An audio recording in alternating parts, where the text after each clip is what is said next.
On the revenue effects, napakadali pong i-estimate.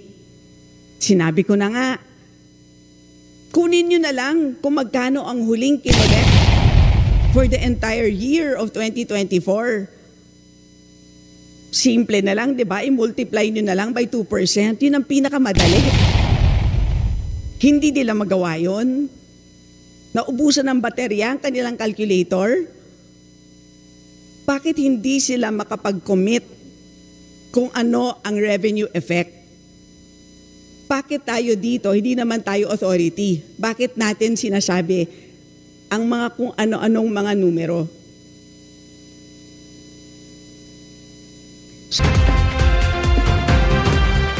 Happy Lunar New Year po. Ayan. Yes, may I request that to greet everyone a happy Wooden Snake New Year, Kung Hei Fak Choi to everyone, and may we be lucky. Please proceed again. Thank you, Mr. Speaker. So para sa darating na taon at sa darating pang mga taon, gusto natin ay maging maswerte ang ating mga kabataan pagdating sa usapin ng kalusugan. Kaya naman we are concerned doon sa paggamit na ating mga kapakabataan ng mga tobacco products, mga vape products at iba pa. And this measure is related to such an issue. Mr. Speaker, kanina nabanggit po ng ating sponsor na meron namang mangyayari eventually na recovery ng revenue losses mula doon sa pagbebenta ng mga ganitong tipo ng produkto dahil meron namang inaasahan na organic na pagtaas pa rin ng mga gumagamit nito. To clarify, tama po ba ganun yung nabanggit kanina, Mr. Speaker? Yes, Mr. Speaker. With that, Mr. Speaker, dun papasok yung isang grave na sentiment mula sa kinatawan na ito. Dahil, Mr. Speaker, supposedly hindi tayo maging reliant dun sa mga not so healthy activities ng ating mga kababayan na dapat nga ay kina-curb po natin. Hindi siya dapat asahan bilang significant na dagdag dun sa pagpopondo para sa iba't ibang mga layunin to address yung iba't ibang mga health concerns sa ating mga kababayan. Ang nangyayari kasi, Mr. Speaker, sa ngayon, ang nakikita ko, simply put, para direct to the point, parang dahil nandiyan naman yung problema, edi pagkakitaan na lang natin. No? Sa halip na ma-address talaga siya in different fronts para hindi tumaas yung rates ng paggamit ng ganitong mga produkto. In fact, in my belief, Mr. Speaker, kung actually dumating tayo sa point na bababa yung revenues natin dahil fortunately ay bumaba significantly yung bilang ng mga Pilipino at maging ng mga kabataan na gumagamit nito, then okay lang, edi maghanap tayo ng ibang mas maayos pa na mga sources ng pwedeng pagdagdag doon sa ating mga health programs. Kaya also, Mr. Speaker, ako ay sumasang-ayon din na itong panukalang batas, mas isa-secure lang actually yung demand for products of tobacco companies kahit yung mga legal pa. And with that, kaya naman while I diverge dun sa ang gusto mangyari nitong bill, meron din po tayong hinahapag na ano ba supposedly yung nakita nating solusyon dito. Kasi this may be a market-based solution doon sa isang problema na sa totoo lang, it's more of a health problem naman talaga na meron ding law enforcement aspect. Kaya for this short interpellation, Mr. Speaker, well actually, wala na pala akong further questions kasi natakal naman na kanina. Pero yun, kung ako lang po, paano ba natin talaga sosolusyonan to, itong paggamit ng tobacco products, pati yung mga heated tobacco products at vapor products, edi kung doon sa organic use, even of legal items, edi mas palakas na talaga natin ang ating anti-smoking campaigns. Dapat namumuno dito ang Department of Health, kaugnay ang iba pang mga ahensya, lalo sa mga kabataan natin, dapat kutuwang din ng mahigpit ang National Youth Commission. Tapos doon naman sa illicit na mga products, palakasin po natin ang law enforcement. So yun po tingin natin yung magko-complement ng mga pamamaraan kahit po wala itong House Bill 11360. Yun lang po, Mr. Speaker. Maraming salamat sa ating mga sponsor. Thank you very much, Congressman Manuel. Majority Leader. Mr. Speaker, may we recognize the Representative Stella Luz Kimbong from the 2nd District of Marikina for her interpellation. Vice Chair of the Appropriations Committee, Stella Kimbo, is hereby recognized. Salamat at magandang umaga sa ating lahat. Mag-uumpisa ako sa basics kasi nakikinig po ko, Mr. Speaker, sa previous interpreters at parang medyo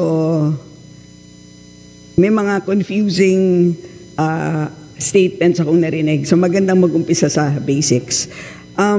Nagkakaintindihan naman siguro tayo na ang excise taxes on tobacco products are sin taxes. So magandang maintindihan mula sa kagalang-galang na sponsor kung ano ba ang layunin ng sin taxes on tobacco products. Yes, Mr. Speaker. Nung nag-umpisa po lahat ng mga tinalakay na sin tax law, we are aiming for two things. One is to increase taxes and to make cigarettes not affordable, so to reduce smokers. Yung pangalawa po is to increase government revenue from the collection of sin tax. So yun po, noon pa po, talagang alam naman natin yung health issues ng smoking. And so, thus, sin tax came about. And at a certain point, nagkaroon tayo ng batas na yung pag-increase nga ng sin tax natin. So, tama po na ang purpose is to make cigarettes less affordable. So, ibig sabihin, merong price effect ang sin tax. Kaya naguluhan po ako kanina kasi nung tinanong ni Honorable Brosas kanina kung may epekto po ba ang sin tax sa presyo, parang ang narinig ko wala. Pero at least klaro sa sponsor na kapag tinaasan ang sin tax, tataas ang presyo. Pag binabaan ang sin tax, bababa ang presyo. Tama po ba ang intindi ko? Tama. Okay. Mr. Speaker. At ang kagandahan sa sin tax ay dahil sa inelasticity of demand ng sigarilyo, we are actually able to take advantage of the lack of trade-off in public health gains, in achieving public health gains, as well as maximizing tax revenues. Yun ang kagandahan doon. Ibig sabihin, pag tinaas natin ang sin taxes, tataas ang presyo ng sigarilyo, pero dahil inelastic ang demand, ibig sabihin noon, because may addiction, dahil sa nicotine, because the demand curve is downward sloping, ibig sabihin, pag tumaas ang presyo, sige, bababa ang demand, maaaring mas kokonti ang bibili ng sigarilyo, pero dahil tumaas ang presyo, ang overall na pagtaas ng revenues ay mas malaki. So, yun ang kagandahan ng sin taxes. Tama ba? Tama po. Okay. Sir So, Speaker.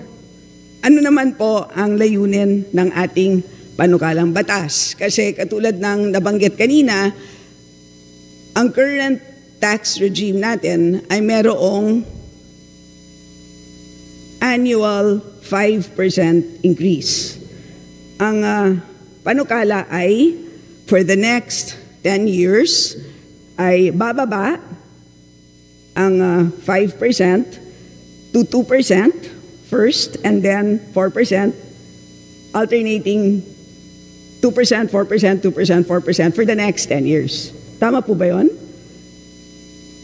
Tama po, Mr. Chair. Okay. So in short, overall, bababa ang sin tax rates for cigarettes. Yes. So, ano ang overall na gusto natin ma-achieve sa pagbaba ng sin tax rates? Yes, Mr. Speaker. Dahil po nung 2022, napansin natin na nag-downward trend na po ang collection natin sa sin tax. And may mga studies po tayo na tumaas naman ang illicit trade. And at the same time, nakita po natin na pati ang smokers po, tumaas na rin po ang numbers. So hindi po nagtali dun sa bakit nagda-downward trend ang tax collection natin. So dun natin nakita na yung illicit trade dito sa bansa natin ay lumalaki na at karamihan na po ay bumibili na sa illicit cigarettes dahil po sa halos times 2 po ang difference na ng presyo ng isang pack ng hindi nagbabayad na buwis na pack, which is around 65 pesos, at yung legit po na cigarette pack na nasa 180 pesos po. So yung price gap po kasi masyadong malayo that it tempts more people to buy yung illicit products na at sa huli po hindi na po nabibili yung legit products at lumiliit na po yung collection ng gobyerno sa sin tax. So first, Mr. Speaker, let's try to break it down. So una sa lahat, we agree that naging effective ang high uniform specific taxes to increase tax revenues and reduce the number of smokers in the initial years of implementation. Tama naman. Opo. Except that nung umpisa po nakita natin na it was effective. it was effective Yes. at the beginning for the Yes. first how many years? From 2013 up to To 2021 po, 21. Mr. Speaker. So ang sinasabi ninyo for the period 2013 to 2021 effective. Pero ang sinasabi ninyo from 2022 to 2023 for 2 years, tila hindi na siya effective dahil bumababa na ang tax collection. So ang tanong ko, pag bumababa ba ang tax collection, hindi ba ang dapat natin isipin, hindi ba kaya palpak ang pagkolekta ng tax? Bakit ang sinisisi natin ay ang tax rates? Oo, pwedeng kasalanan ng high tax rates. Yes, we can concede to that, but meron tinatawag na observational equivalence.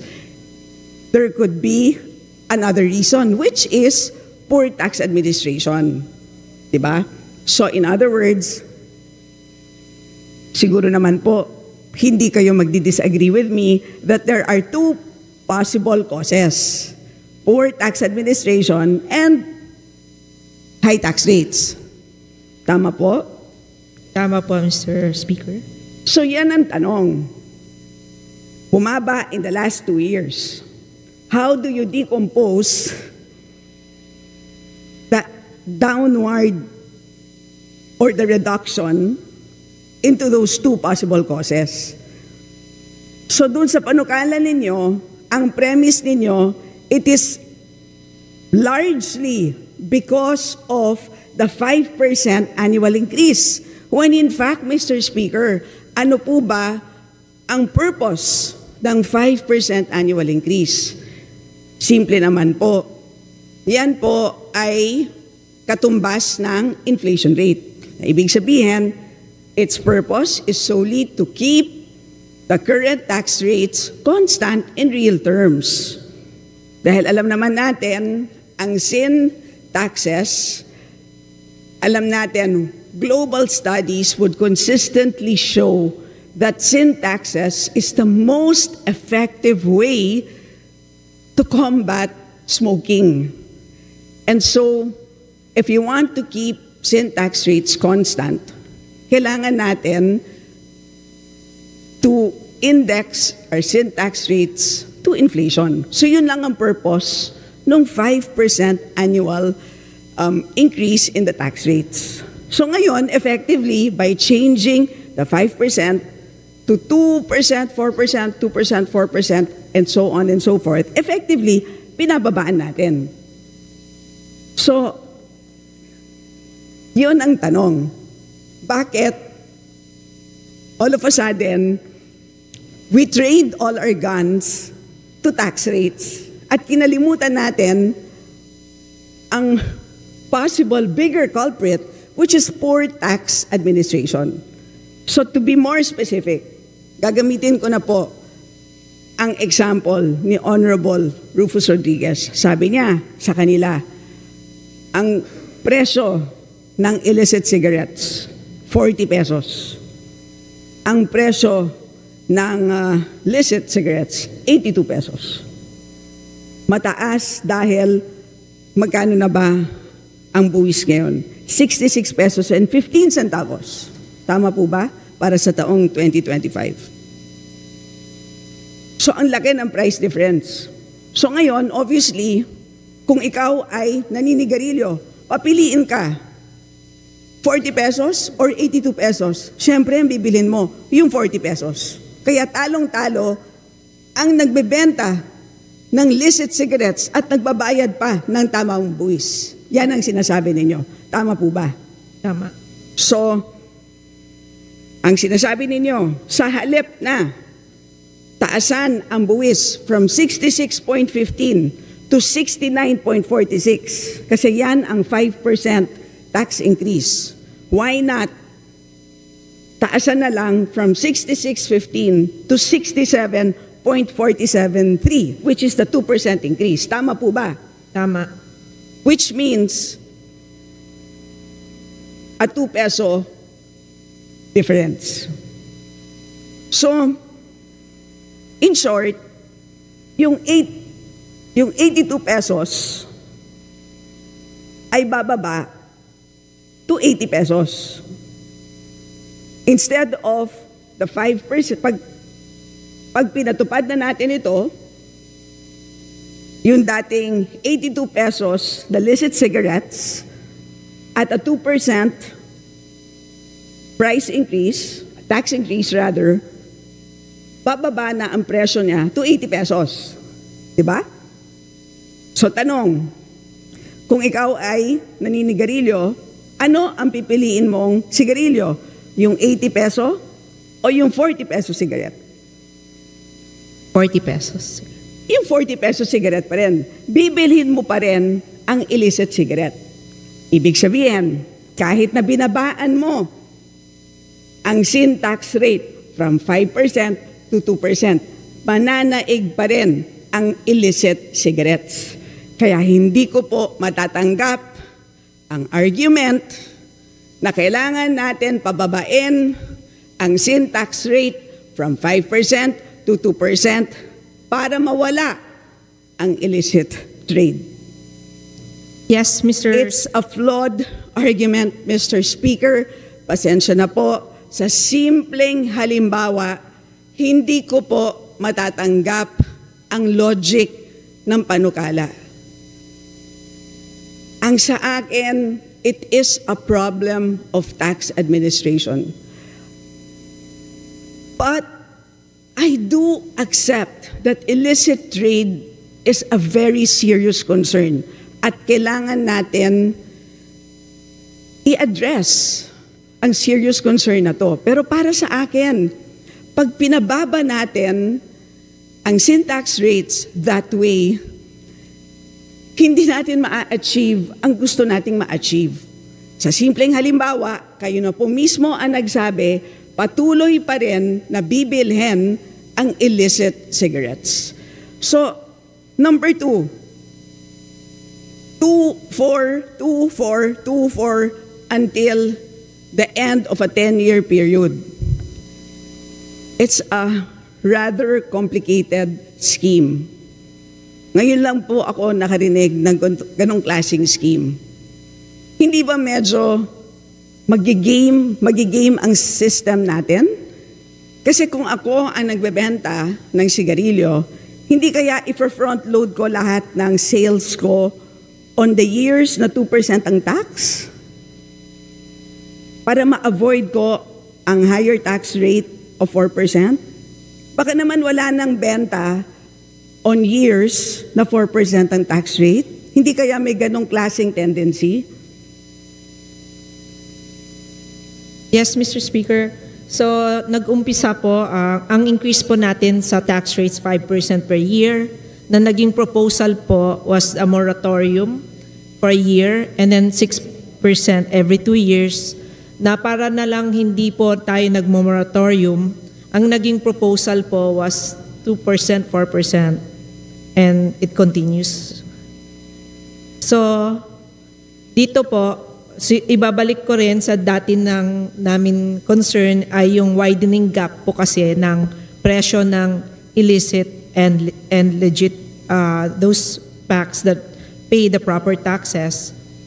Kasi po, pag hindi natin masyadong kinukurb lang yung rise ng taxes on cigarettes kasi masyadong mas mataas kasi yung pagtaas every year. So, mabilis yung gap po between illicit and those that are paying the proper taxes, masyado mabilis yung pagtaas na ng gap. And it's like a win to the illicit traders po. And sa ngayon po, nakikita natin from the research na ang bilis po ng pagtaas na ng reports and incidents on illicit trade. And I thank for the other government agencies na they're really trying their best to fight illicit trade. The BIR, the BOC, the DTI, marami na rin po silang enforcements na nagagawa.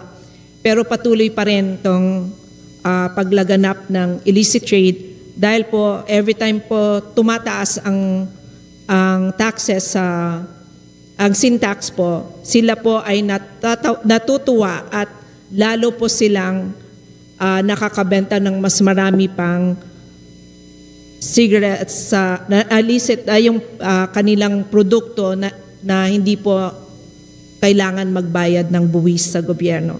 And when yung margin po siguro na mga ganitong klaseng mga smugglers and those people involved sa illicit trade, nagiging malaki tuloy ang kita nila sa kanilang ganitong klaseng negosyo at nagkakaroon tuloy ng additional funds for illegal activities, and we want to also stop the growing illegal activities that are coming from the income of those people that are involved in smuggling and illicit trade. Again, Mr. Speaker, we are not disagreeing that illicit trade is a serious concern. Pero babalik po ako sa aking sinabi at in-illustrate na by lowering the sin tax rates, we are not achieving anything. So again, ang tanong ko ngayon po is ano naman ang magiging revenue effect? Kanina po, pinapaliwanag po ni Kong Mika na magkakaroon daw po ng revenue gain. So kitang-kita naman po sa aking halimbawa na wala pong epekto ang pagbaba ng tax rates sa illicit trade. So siguro naman po maliwanag na imposible po tayo magkaroon ng revenue gain. Imposible. Sa halip po ay magkakaroon tayo clearly ng revenue loss dahil mula 5% ay bababa to 2%. So magkano po ang mawawala? Sabihin natin sa very simply put na lang, wag na po tayo gumamit ng sobrang complicated. 2023, 136 billion. Palugit na nga to kasi maraming illicit trade. Kung in-implement natin ang track and trace system at naniniwala tayo na gagana ang track and trace system at gagaling ang ating tax administration, siguro naman tataas dapat ang pagkolekta, di ba? 2023 figures ito, siguro naman dapat tataas ito. Pero sige, palugit na lang, di ba? Gamitin pa rin natin ang 136,000. I-multiply na lang natin ang 2%. Ganun na lang ang simpleng pag-compute, di ba? So, at that very low rate, that's an example of how easily one can compute losses for a single year. So, and you can do that for 10 years. And as I said, palugit pa yon kasi hindi ko pa ini-impute doon ang improvement in tax administration as a result of ang pagpasa ng track and trace system bill. Hindi po ba? Kanina po, pinapaliwanag ang isang napaka-complicated na system na nag-estimate on the basis of the last 5 years na may downward trend. Pwede ko bang tanungin, ano po ang dahilan kung bakit kayo nag-project on the basis of 5 years? Hindi po ba nag-umpisa po ang pag-adopt ng High Uniform Specific Tax in 2013? Anong klase pong econometric rule na gagamit lang po kayo ng 5 data points? Hindi ba ang tawag doon ay sample selection bias? At pipili lang po kayo ng data points na kung saan pababa ang linya at gagamitin ninyo ang regression line with a negative slope and therefore pababa na po ang pag-project out of sample. Yan ang tawag po sa amin dyan ay sample selection bias. Whereas, if you take the entire sample from 2013 to 2024, you will not see a downward sloping line.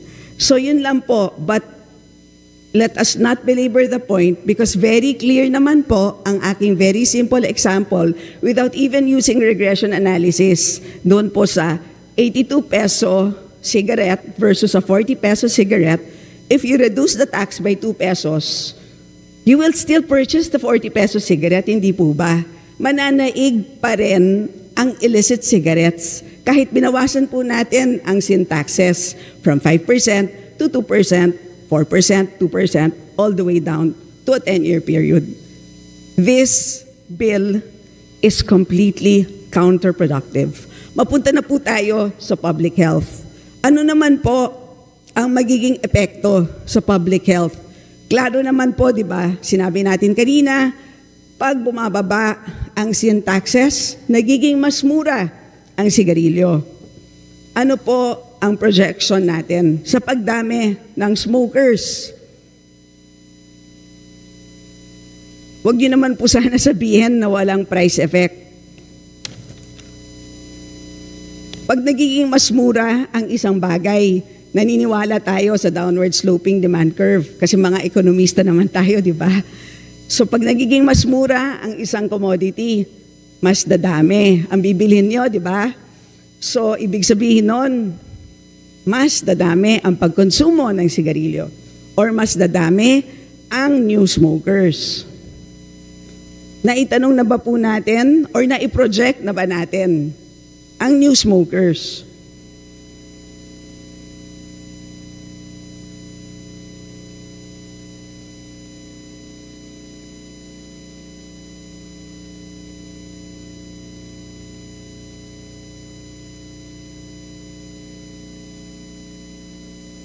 Mr. Speaker, my distinguished colleague, based on the price elasticity of cigarettes for the Philippines, so it's saying here that for every 10% increase in price, there would be a 5.6% decrease in consumption. If yun po kasi yung study na nakita namin in terms of price elasticity for cigarettes. So dito po, since we're talking about a 2%, 4% difference, the number of smokers we anticipate would not increase substantially as compared po to the organic growth that's already happening as per based on FNRI data po. Mr. Speaker, my distinguished colleague. So what elasticity are you using, Mr. Speaker? What elasticity estimate, may I ask, Mr. Speaker, are you using when you forecast? Mr. Speaker, my distinguished colleague, the one that we're using is for every 10% increase in price, cigarette demand declines by 5.6 to 11%. Minus, Negative 0.56 po to negative 1.10. so for your information, Mr. Speaker, I used minus 0.4 elasticity, and with other parameters including population growth, GDP growth, for that 10-year period. And my projection is that there would be 373,000 new smokers over a period of 10 years. So that is the estimate. So with a difference of about 0.16 and with your number being more elastic, mas maraming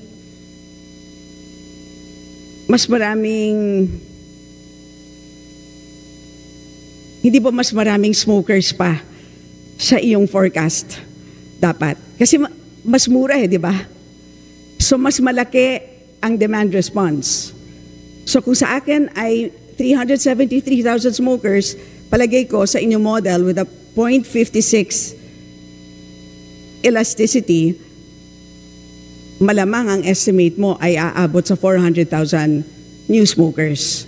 So, Mr. Speaker, ang situation po natin, nakaharap po sa atin ngayon isang panukalang batas na negative ang revenue estimates. We have revenue losses and we have 373 to 400,000 new smokers. So yun po, we have public health losses and revenue losses. So hindi ko masyadong maintindihan kung ano po ang mabe-benefit po natin by voting on this bill. So siguro ibabalik ko po sa mga sponsors kung ano po ang makukuha natin from this. Kasi po, hindi ganun kaliwanag sa akin. And as we know, 50% of smokers, 50% of them eventually die of tobacco-related diseases. So, yun po ang pinag-uusapan natin dito, buhay ng tao. And eventually, ang mga mamamatay due to tobacco-related diseases. So yun po kaya po mabigat po para sa akin ang panukalang ito.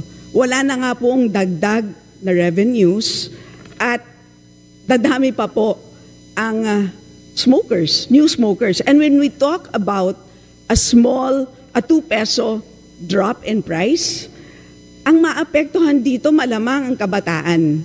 Diba po? Kasi alam naman po natin na mas elastic ang demand ng kabataan.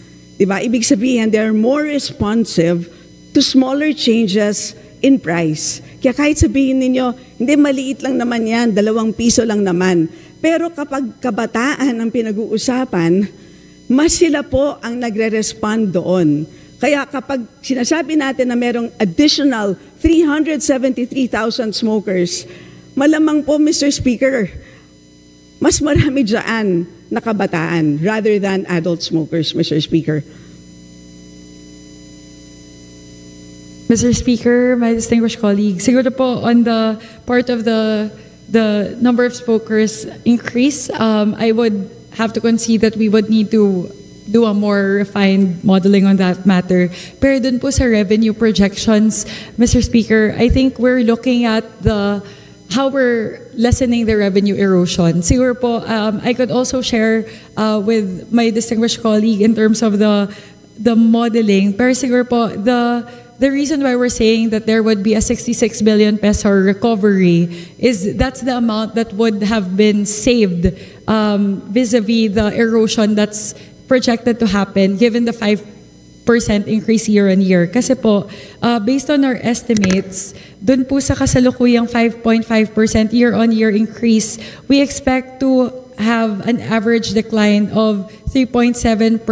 Sorry, let me say aggregate decline of negative 3.7% from the years 2026 to 2030, as opposed po to the current proposed scheme of 2%, 4%, in which we're expecting the decline in excise tax collections to be negative 0.6%. So meron pong roughly 3.1% na nasasave po, or yun po yung what we would have lost dun po sa 5% versus po sa 2 and 4%. And that's how we came up with the 66 billion peso estimate in terms of recovery, revenue recovery. Mr. Speaker, my distinguished colleague. Again, Mr. Chair, wag na natin pag-usapan ang gains. Kasi nga, in a very simple example, di ba po, masyadong malaki ang difference between the price of the smuggled, of the illicit, and the licit product, such that a 2 peso difference in the tax will not solve the problem. Ganun lang po kasimple yon. The smoker will continue to smoke the smuggled product. So wala po tayong pinag-uusapan na revenue gain. And ako, I have projections for the revenue loss for the first 5 years, which is 147 billion pesos. Pero I did not even venture to say that earlier. Kasi nga po, ang pinakamaganda talagang magsabi kung ano ba ang revenue effect is the DOF. Tama naman po si Honorable Brosas na ang dapat na authority na magsabi tungkol dito is the DOF. Pero curiously, kagalang-galang na sponsor, ano bang nangyari sa DOF? Ito ay isang tax measure, pero palagang for the first time, madalas naman po ako mag-attend ng hearing ng Ways and Means. Parang ngayon lang yata ako hindi nakarinig ng isang revenue estimate mula sa DOF. And curiously, nandito sila, nakikita ko sila, presumably to support or not to object at the very least. Pero bakit wala po silang ibinigay na estimate ng revenue effect? At sinasabi ninyo kanina, na ang 66 billion gain ay nanggaling sa Committee on Ways and Means. Correction lang po, ako ay miyembro ng Committee on Ways and Means. Hindi po ako kasama sa pag-estimate ng 66 billion na yan, na gain. Because ang aking pagtingin ay malaking loss ang mangyayari po kapag inadapt natin ang panukalang batas na to. So ano po ang nangyari sa DOF? Pwede po bang ipaliwanag sa amin kung bakit sinabi ng DOF, I have no objections, I submit to the will of Congress, yet they did not say anything on the revenue effects. Napakadali pong i-estimate. Sinabi ko na nga, kunin nyo na lang kung magkano ang huling kinolek for the entire year of 2024. Simple na lang, di ba? I-multiply nyo na lang by 2%. Yun ang pinakamadali.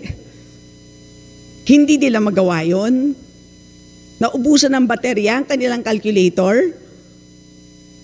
Bakit hindi sila makapag-commit kung ano ang revenue effect? Bakit tayo dito, hindi naman tayo authority? Bakit natin sinasabi ang mga kung ano-anong mga numero? So Mr. Speaker, yun naman po sana ang hiling natin. Why must we adopt a tax measure without the tax authority telling us what the revenue effect would be?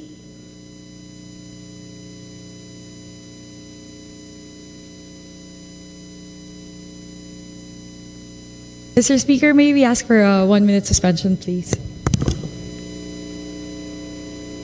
1-minute suspension.